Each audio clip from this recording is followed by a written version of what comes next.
Olá, pessoal, sejam bem-vindos à nossa disciplina Desenvolvimento e Mudanças no Estado Brasileiro. Estamos na nossa primeira semana e nela trataremos do período que compreende a República Velha até o governo de Juscelino Kubitschek.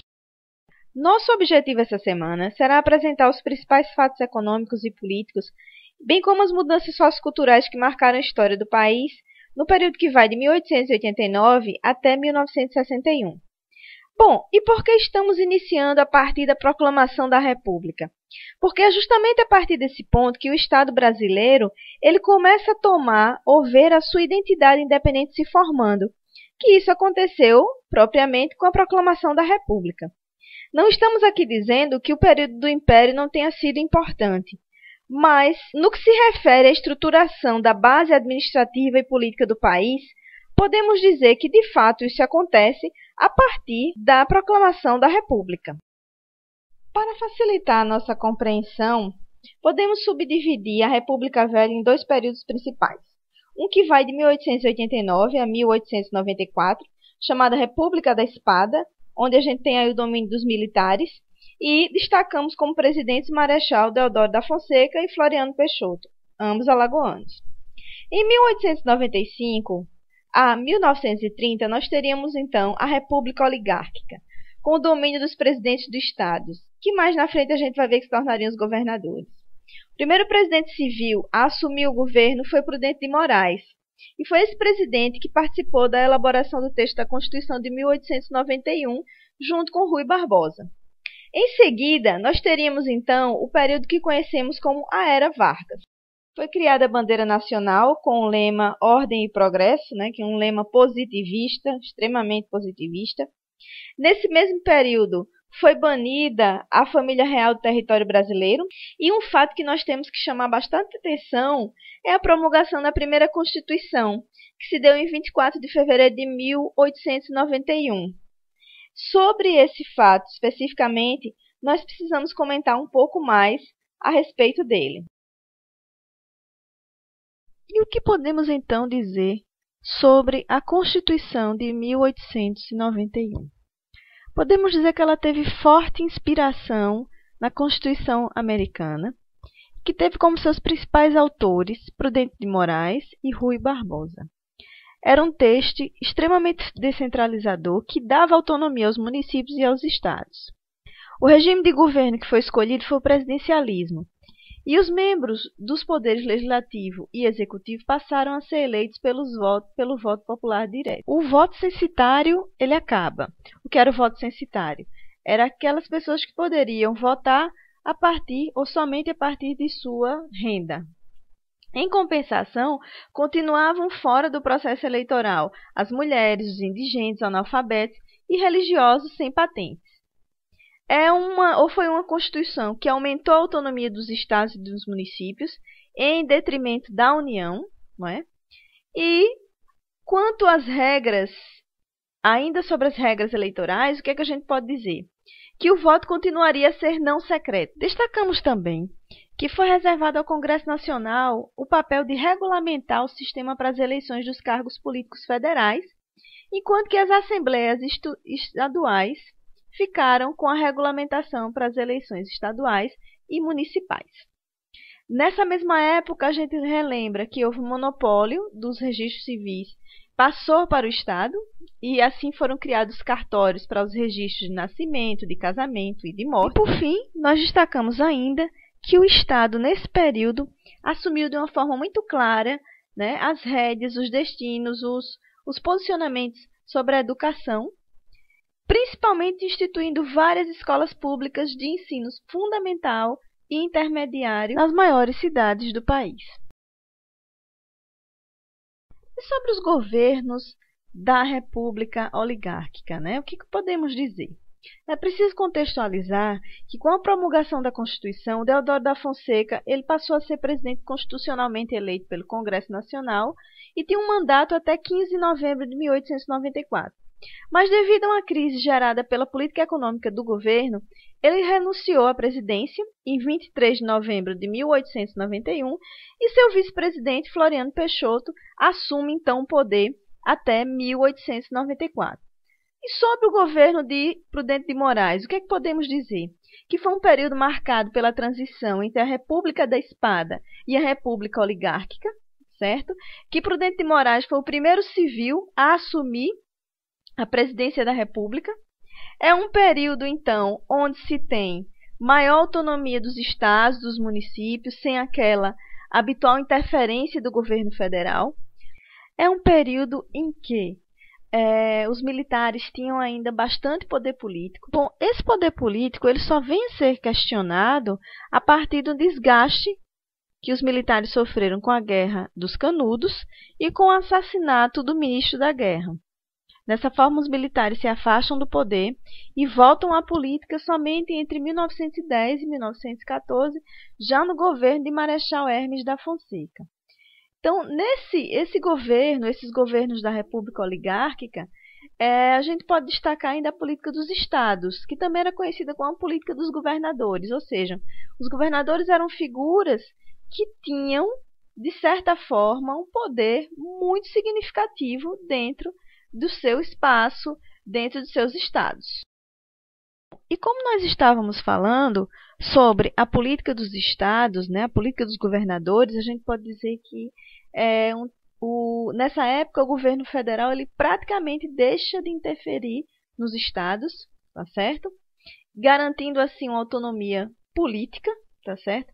Garantia praticamente os atos dos presidentes estaduais. E com isso significava o quê? Ora, se o governo federal não interferia, se o governador era praticamente a única autoridade no estado, significava que muito dificilmente a oposição assumiria o poder. Por quê? Porque os representantes populares eram escolhidos mediante acordos e pactos entre o governo federal e as elites estaduais, que eram legitimadas por eleições, no mínimo duvidosas, que não abriam espaço para candidatos independentes. E não é por acaso que nessa época a gente pode dizer que é um período marcado pelo coronelismo. Mas quem é esse coronel? O coronel, na verdade, era um líder na sociedade civil, geralmente era um fazendeiro que tinha um poder político local significativo e que apoiava os presidentes dos estados. E com isso ele recebia apoio político para manter a liderança no município. Ou seja, a gente vê aí um ciclo fechado, Eu tenho um coronel que apoia ou que apoiava o presidente do estado, que por sua vez não sofria interferência do governo federal. Pelo contrário, era um forte aliado do governo federal. Podemos chamar a atenção ainda que durante a República Oligárquica houve diversas revoltas, como a revolta da vacina, a revolta da chibata, a guerra do contestado, a revolta dos 18 do Forte Copacabana, o movimento tenentista, a Revolução de 30, e foi justamente essa revolução que colocou um fim nesse período histórico, que nós vamos ver, analisar mais à frente. No campo da economia, a gente pode dizer que foi um período de modernização. Modernização, podemos dizer que ela é fruto, sim, de um processo de industrialização que ocorreu durante a Primeira Guerra Mundial. Mas não podemos deixar de pontuar que a economia brasileira continuou dominada pela cultura do café até chegar à quebra da Bolsa de Valores de Nova York em 1929, ok? E é a partir daí que a gente vai para um novo período que a gente chama de a Era Vargas. Bom, o que podemos dizer sobre a Era Vargas, Getúlio Vargas, ele candidatou-se em 1929 à presidência da República na chapa que era oposição à Aliança Liberal, mas ele foi derrotado e chefiou o movimento revolucionário de 1930, por meio do qual ele conseguiu assumir o governo provisório. Em 1934, ele foi eleito presidente de forma indireta com um mandato até 1938. No entanto, em 1937, ele foi lá e instaurou o Estado Novo. O que significava? Aconteceu o que nessa época? O fechamento do Congresso, tá certo? Ele conseguiu otorgar uma nova Constituição que lhe conferia o controle dos poderes legislativo e do judiciário. E aí, ele, com isso, determinou o fechamento dos partidos políticos. O mandato ditatorial de Vargas vai até 1945. tá certo? Por quê? Com o fim da Segunda Guerra Mundial, as pressões para uma redemocratização ficaram mais fortes. Então, Vargas ele foi deposto em outubro de 1945 por um movimento militar, que era liderado por generais e que estavam compondo ali o seu próprio ministério. Então, Vargas foi afastado do poder, né? Se recolhe em sua fazenda, no Rio Grande do Sul. No entanto, nas eleições para a Assembleia Nacional Constituinte em 1946, ele foi eleito por 2 estados, tá certo? Senador e deputado federal por 7 estados. E aí, nas eleições presidenciais de 1950, Vargas volta sendo eleito presidente da República com uma ampla margem de votos. Então, o que podemos dizer sobre esse segundo período da era de Vargas, que vai de 1950 a 1954? Foi um período marcado pela retomada de orientação nacionalista, onde nós podemos destacar a luta pela implantação do monopólio estatal sobre o petróleo, com a criação da Petrobras. Mas também foi um período de radicalização política, quando Vargas enfrentava uma oposição muito cerrada por parte da UDN. A gente pode dizer que nesses 20 anos de poder, Vargas de fato imprimiu profundas transformações no sistema político, econômico e administrativo brasileiro. E aí seu mandato ele vai até 1954, quando ele se suicida no Palácio do Catete. E o que podemos dizer que seria o legado, então, da era Vargas? Seria a organização do aparelho estatal. Podemos dizer que Vargas fez isso a partir de um modelo burocrático weberiano. O que é esse modelo burocrático weberiano?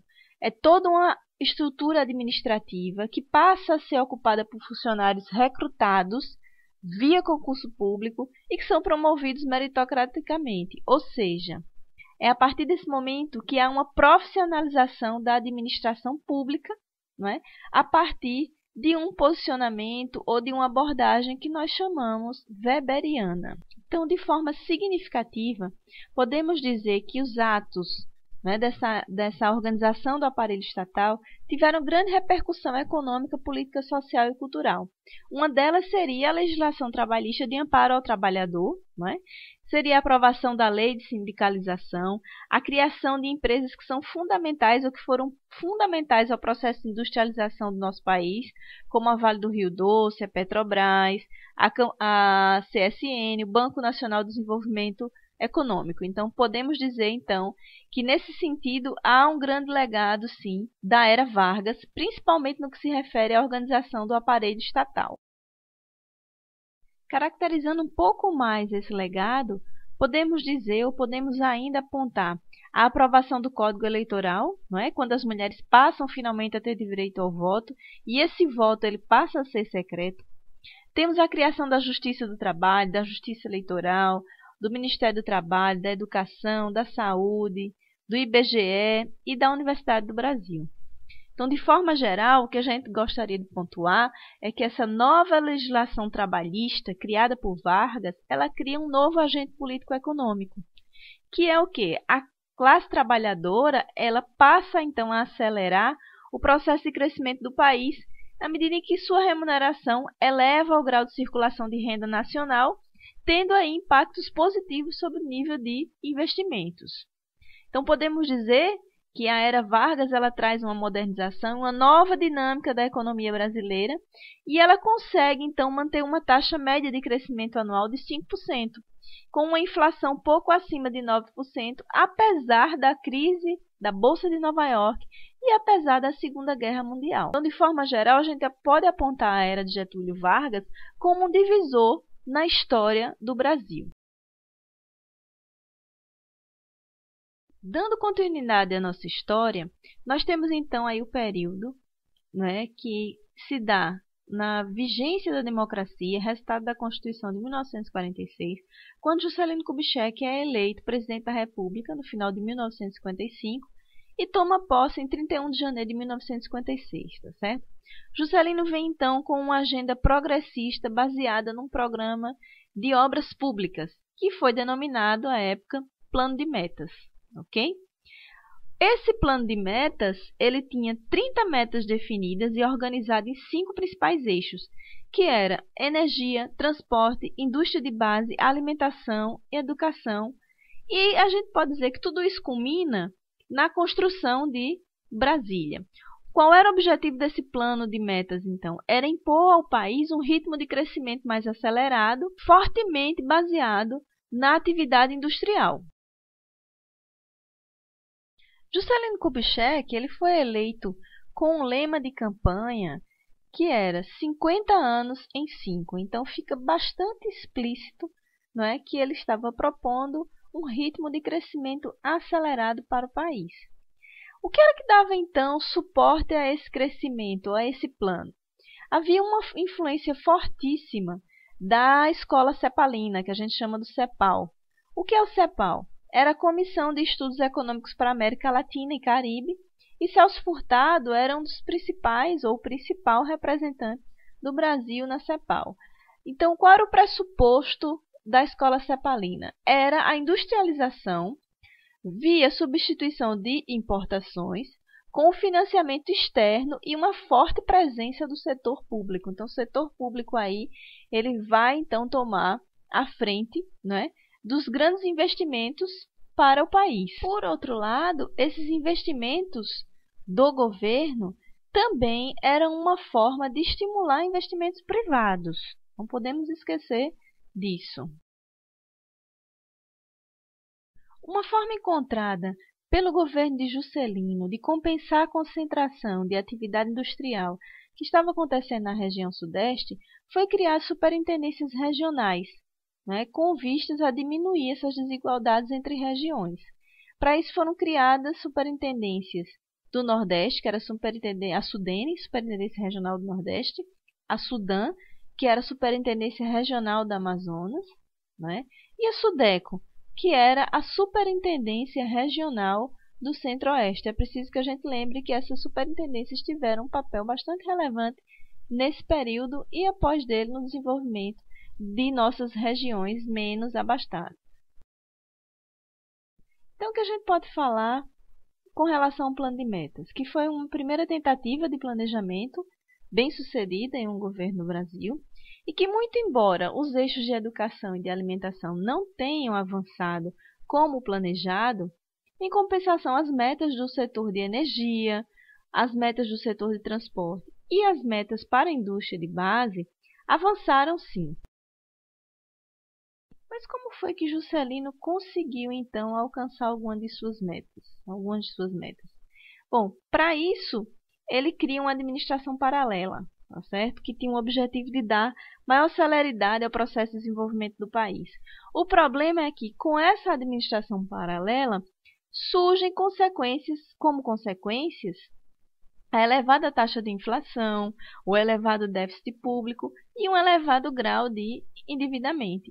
Esses fatores juntos criaram, então, um ambiente, não é, muito favorável e seriam um dos responsáveis ou os responsáveis pela crise econômica que o país viria a passar nos governos de Jânio e de João Goulart, culminando então com o golpe militar de 1964.